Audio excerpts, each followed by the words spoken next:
संभल court में डाली गई याचिका में आए फैसले और शाही जामा मस्जिद में हुए सर्वे के बाद संभल शहर किले में तब्दील हो गया है। संभल के शाही जामा मस्जिद में सर्वे करने पहुंची टीम के बाद मामले ने राजनीतिक हलचल बढ़ा दी, जिसके बाद किसी भी अप्रिय घटना को रोकने के लिए भारी पुलिस बल शहर में तैनात है।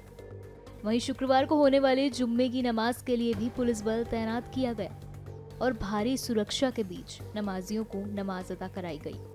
संभल कोर्ट के फैसले के बाद समाजवादी पार्टी के सांसद जियाउर रहमान बर्क मस्जिद पहुंचे और इस मामले में अपना पक्ष सामने रखा। नमाज तो शांतिपूर्ण भी होनी थी। नमाज के अंदर कोई कुछ गलत नहीं होता, हमेशा नमाज को सुकून के साथ ही पढ़ा जाता है। लेकिन ये पुलिस प्रशासन की अपनी सोच है, क्यों इतनी लंबी ये तैयारी की गई है और हमने नमाज अदा की है, सुकून के साथ अदा किया और हमेशा से करते हैं, कोई नई बात थोड़ी है। दुआ की जाती है, खुतबा होता है, सलाम पढ़ा जाता है। लेकिन मैं फिर से कहूंगा कि इस प्रदेश और देश के अंदर जो लोग माहौल खराब कर रहे हैं, नए नए मामले उन धार्मिक स्थलों के खिलाफ कोर्ट में डाल रहे हैं और उस प्लेस ऑफ वर्शिप एक्ट का सीधा उल्लंघन कर रहे हैं, तो बल्कि मैं चाहूंगा कि इसमें तो उन लोगों के खिलाफ कार्रवाई होनी चाहिए और कोर्ट को जुर्माना लगाना चाहिए। ऐसे लोगों के खिलाफ में सजा देनी चाहिए जो कानून के बनाए हुए पार्लियामेंट के द्वारा कानून को उसके खिलाफ नया मुहर तैयार कर रहे हैं। हमारा प्लेस ऑफ वर्शिप एक्ट 1991 में जो पार्लियामेंट ने बनाया था, उसके अंदर सिर्फ बाबरी मस्जिद को छोड़ करके बाकी सारे धार्मिक स्थलों पर लागू होता है। किसी भी धर्म के स्थलों कि अगर वो 15 अगस्त 1947 से पहले से बने हुए हैं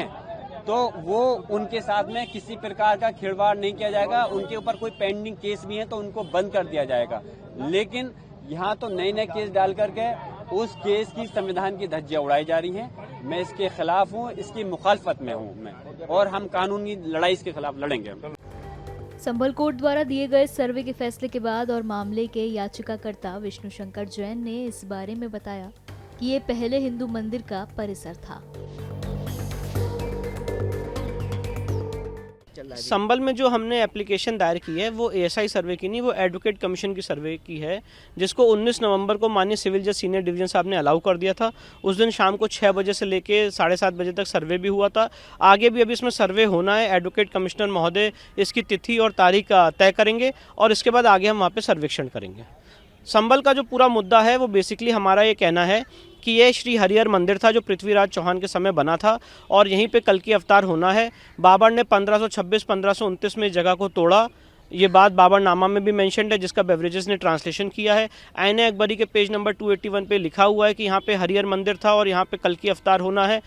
ये बात अकबर के कोर्ट मास्टर अबुल फजल ने लिखी है 1600 के दशक में। अलेक्जेंडर कैनिंगम जो आर्कियोलॉजिकल सर्वे ऑफ इंडिया के डायरेक्टर जनरल थे, उन्होंने भी यहाँ पे सर्वेक्षण किया है 1873 से 1875 के बीच में, और उन्होंने पाया था कि एक हिंदू मंदिर का परिसर है जिसको गलत ढंग से मस्जिद के रूप देने की कोशिश की गई है। और उसके बाद एएसआई ने इस मॉन्यूमेंट को 1920 में नोटिफाई कर दिया था, एएसआई एक्ट 1904 के तहत, और सीरियल नंबर 250 पे ये मॉन्यूमेंट फॉल करता है। पर सबसे बड़ी जो चौंकाने वाली बात है कि आज एएसआई वहां कब्जे में नहीं है। एएसआई प्रोटेक्टेड मॉन्यूमेंट तो है पर एएसआई वहां पे कोई कंट्रोल नहीं कर पा रही है। एएसआई वहां कब्जे में नहीं है। एएसआई ने अपना कब्जा कब खोया, ये सबसे इंपॉर्टेंट सवाल है। और हम ये चाहते हैं एएसआई एक्ट 1958 फॉलो हो शब्द बाय शब्द और एएसआई उस जगह का कब्जा ले। शहर को किले में तब्दील होने के बाद संभल के एसपी कृष्ण कुमार ने बताया कि किसी भी प्रकार से शहर की कानून व्यवस्था को बिगड़ने नहीं देंगे। की जो नमाज है वो भी शांतिपूर्वक तरीके से चलेगी और जनपद में शांति का माहौल है वो बरकरार रहेगा और कोई भी व्यक्ति शांति व्यवस्था को बिगाड़ने का प्रयास करता है या कोई भी अराजकता फैलाने का प्रयास करेगा, उसके खिलाफ कठोरतम कार्रवाई है अमल में लाई जाएगी। जनपद संभल में जामा मस्जिद पर कुछ दिन पूर्व सर्वे हुआ था कोर्ट के आदेश के अनुसार।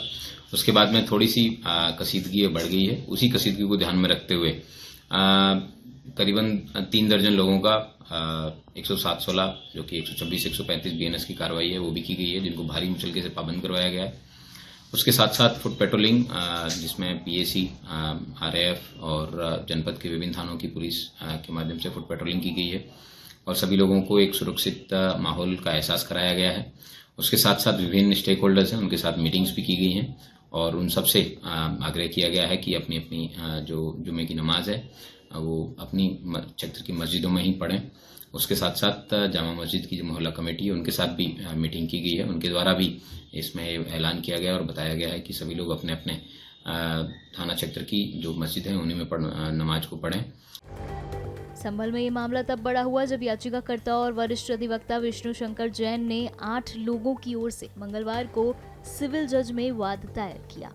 उनका दावा है कि संभल की शाही जामा मस्जिद पहले हरिहर मंदिर थी। इस सुनवाई के बाद 19 नवंबर को कोर्ट द्वारा नियुक्त एक टीम मस्जिद का सर्वे करने पहुंची थी।